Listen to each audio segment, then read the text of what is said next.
Roger, it's been hours. Are you gonna make a move or not? I'm thinking. You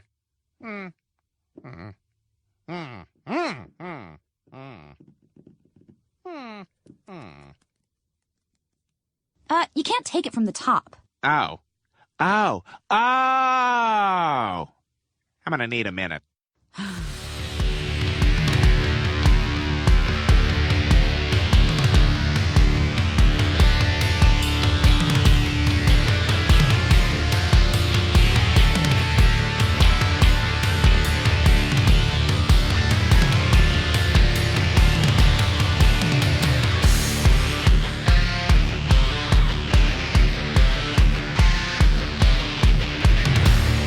Hey everyone!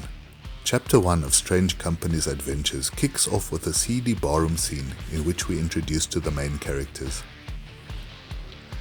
The first kit of the series is MB24033, titled Don't Even Think About It, and features a miniature figure of the mysterious Jacqueline. Off the bat, the box art is spectacular.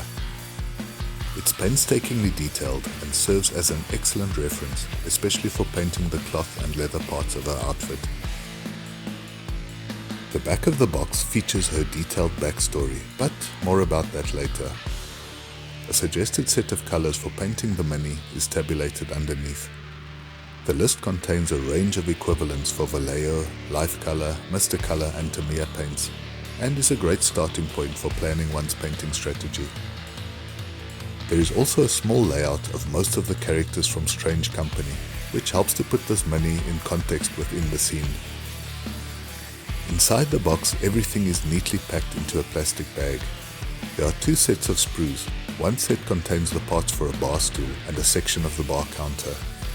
I only wish that this particular sprue was available for purchase separately, as it would be a tremendous help for anyone who plans to build a diorama of the bar scene. The second sprue set contains all the parts needed for assembling the mysterious Jacqueline. Also included is a write-up of the general outline of Chapter 1 of Strange Company's Adventures. On the other side is a parts guide to show where everything needs to go to complete the mini of Jacqueline, her bar stool and the countertop. The basic paint scheme is also outlined, and the letters used in this guide correspond to those in table form at the back of the box. I clipped the main parts of the mini from the sprue and trimmed the excess with an X-Acto blade. I carefully scraped away the seam lines, trying not to damage the delicate details of the parts. Each section was dry fitted and then glued with Tamiya extra thin cement. I pieced together a top hat, but did not glue it to her head yet, which made it easier to paint her face. I drilled a small hole into the bottom of her foot and pinned the mini to her base to make it easier to handle. She received a light coat of Vallejo black primer.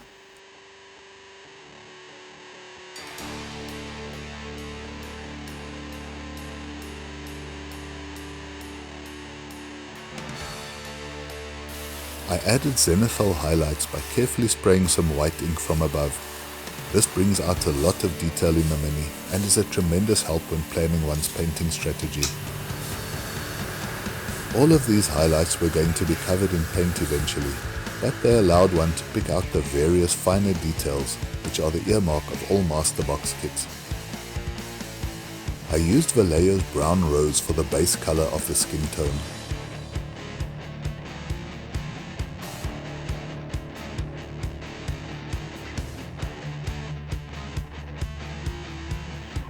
I didn't have an exact match for all of the paints which were suggested at the back of the box. I blocked in some areas of her clothing with Vallejo's deep green, which was a close match to the emerald green on the color table. Other areas of her clothing were base coated with carmine red. This included her boots, gun holster and belt bag. I mixed Vallejo clear orange with a couple of drops of saddle brown to base coat her hair. This was followed by a wash with Army Painter mid-tone quick shade for her face and hair, and green and red tone for her clothing. Once the wash had dried, I decided to tackle the hardest part first, detailing her face. I added some of the Vallejo brown rose to the wet palette and created a gradient with light flesh. This allowed me to slowly pick out the brighter areas of her skin and enhance the level of detail. It was quite a challenge as I had to create soft blends to maintain a feminine appearance, all the while trying to capture some of the mystery which was Jacqueline. Once I was satisfied with her flesh tones, it was time to paint some mid-tones on the rest of the mini. With the same colors I had used for the base coat, I applied some paint to the non-shaded areas. I gradually lightened these with brighter colors, picking out all of the folds and raised areas. Here the box art was a tremendous help, and I used it constantly as a reference guide. From the back of the box, we can read this mysterious young lady's backstory. Jacqueline was unbelievably beautiful and a master of the art of seduction. Her mystique and zealous spirit attracted male and female adventurers alike. She handled most firearms with expertise and occasionally demonstrated this fact to win a bet or to ward off some undesired attention. Jacqueline used her natural beauty and feminine charms to gather useful scraps of information from unsuspecting victims. Failing this, her special knowledge of psychotropic chemicals ensured that she found out exactly what she needed to know. Afterwards, she would pass on this information to the highest bidder for a tidy profit. However, this time Jacqueline had no idea that she was in mortal danger. The secret chemical formula she had recently stolen from a government official was going to lead her into a confrontation with the most powerful and ruthless organization in all of mastered space. The Special Division of the Galactic Security Service did not take kindly to people meddling in their affairs.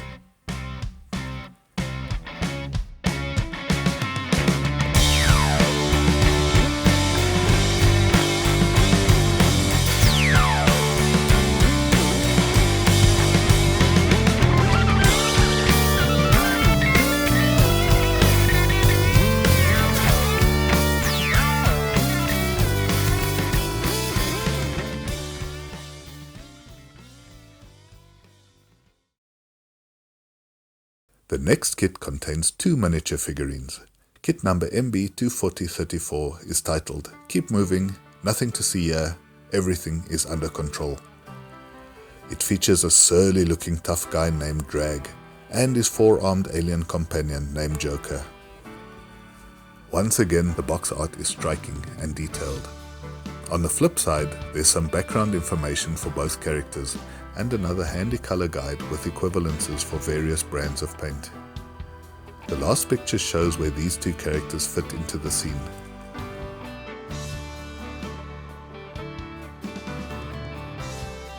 There are 3 sprue trees inside the box. Whoops! Joker just lost his head. The first one is of that oh so useful and oh so rare bar stool and counter combination. This was the only other one, and no more were included in the rest of the kits in this series. It looks like the diorama is going to feature a bar with only 2 stools. Just kidding, we'll figure something out. The second sprue tree contains all of the parts needed for assembling Drag, who is the sheriff of Alma Station. The final sprue tree contains the parts for Joker, who was the owner of the bar at Alma Station. The instruction leaflet had the same write-up of the general outline as the previous kit. On the reverse side was an annotated parts guide to help one build both of the minis included in this kit. The basic colors are indicated on the schematic art and, as before, they correspond to the table at the back of the box.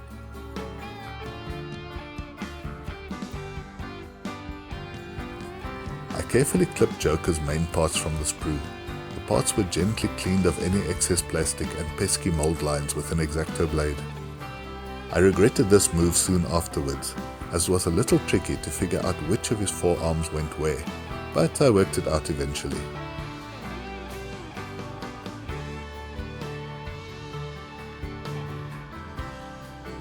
I assembled his jetpack separately and once again did not glue it to the Mini, as this would be a bit of a hindrance when painting. I pinned the Mini to a base, and he received a quick black base coat followed by a zenithal highlight to show up his details. The kit's color table does list a light sea grey, but doesn't indicate where it should be used on the Mini. I figured that this color was meant for either his jetpack or his skin tone. However, if this was supposed to be Joker's basic skin tone, it wouldn't match up with his box art. Joker actually has an unusual dark blue skin tone. To this end, I base coated his face and hands with Tamiya XF16 medium blue. I gave his jumpsuit a base coat of the same Vallejo orange red as indicated on the color table. I used Vallejo sky grey to base coat his jetpack, as I liked the blue-green hue of this paint. I emphasized some of the jetpack's details using red, yellow and silver to make it look a little more interesting. His belt and jetpack straps received a couple of coats of Vallejo saddle brown, while his boots were base coated in medium sea grey. After his base coat had dried, I dry brushed his jumpsuit with light orange, which was very bright, but would darken once I'd used the Army Painter red tone wash. His jetpack received a wash of dark tone to dirty it up a little and add some details. Once the wash on the Mini had dried, I applied another dry brush coat of light orange to emphasize the detail in his jumpsuit. I lightened up his skin tone progressively by adding increasing amounts of Tamiya XF23 light blue to the medium blue. Then I finished with light sea grey to create the final highlight. When I glued the bottle to his hand, I made sure that it lined up with his other hand, which would be holding his glass. Some weathering detail was added to the jetpack, and it was glued onto his back with a little CA adhesive. Joker has an interesting backstory. He is an alien who hails from the planet Ugg. He has several names, most of which can't be pronounced by human tongues. The denizens of Almar Station sometimes call him Multi-Arm Joe, but usually just refer to him as the Joker because of his striking resemblance to the playing card character. He works part-time as an informer for Drag, the law enforcement officer on Almar. Joker is very sociable, but is also very restless and, due to his many limbs, extremely mobile. He has a small jetpack which allows him to serve his clients with unprecedented speed and to negotiate obstacles in the close confines of his establishment with the agility of a housefly. He knows everything about everyone and can get absolutely anything for a price. But even he could not predict that a chance encounter with the beautiful Jacqueline would have such dire consequences. Suddenly and without warning, a fierce gunfight broke out between government special forces and a random group of strangers in the bar. It completely gutted his establishment and left his life in ruins. And now Joker is a man on the run, pursued by the government and every cutthroat bounty hunter in all of mastered space. After cutting and trimming all of Drag's parts, I assembled the Mini according to instructions. I did not glue on his collar nor the front part of his leather jacket, as he was wearing a shirt underneath which would need to be painted first. I drilled a hole into one of his heels and pinned the figure to a base using a brass rod and some CA adhesive. After a light coat of Vallejo black primer, zenithal highlights were applied carefully and sparingly using white ink and an airbrush. These provide highlights which appear to result from a light source directly overhead and reveal a lot of detail which may not have been immediately noticeable when the Mini was first assembled. All of the areas of exposed skin were given a base coat of Vallejo brown rose. It is always better to paint in thin layers, which means that most times I had to apply 2 or 3 of these thin coats to reach the desired opacity. For the most part, Drag's clothing is black leather. Black, however, is notoriously difficult to shade. To make life easier, I base coated all of his leather parts with dark grey. I made sure to base coat his collar and the front parts of his jacket at the same time. I applied a dark wash to all the areas of his jacket, making sure to get some in all the recesses and shadow areas. I did the same for the loose parts which were glued on later. I base coated his shirt with Vallejo green-brown. His belt was painted in saddle brown, while his boots received a coat of cavalry brown darkened with a few drops of matte black. I built up his skin tone highlights gradually, making sure to emphasize the top of his head, his forehead, and the bridge of his nose. Once the paint had dried, the last parts of his jacket were glued into place. I did some touch-ups and painted a few extra highlights onto the Mini. I applied some satin varnish to the leather parts to give them an extra bit of shine.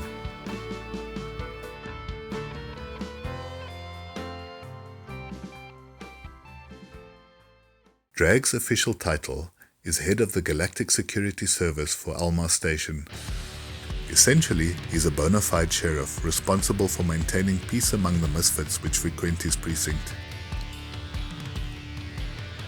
He's an exceptionally good lawman, but his tendency to buck the system landed him a dead-end assignment to a space station at the edge of the universe. Alma was a remote space station which served as a refuge and a waypoint, and offered fuel and repairs to spaceships on long-haul flights into the deepest reaches of mastered space. Drag enjoyed a soft job and handled the mundane problems from day to day without even breaking a sweat. That was until one fateful day at Joker's Bar, when Anton, Roby his robot, and a strange couple from the underdeveloped territories crossed his path, and things would never be the same again.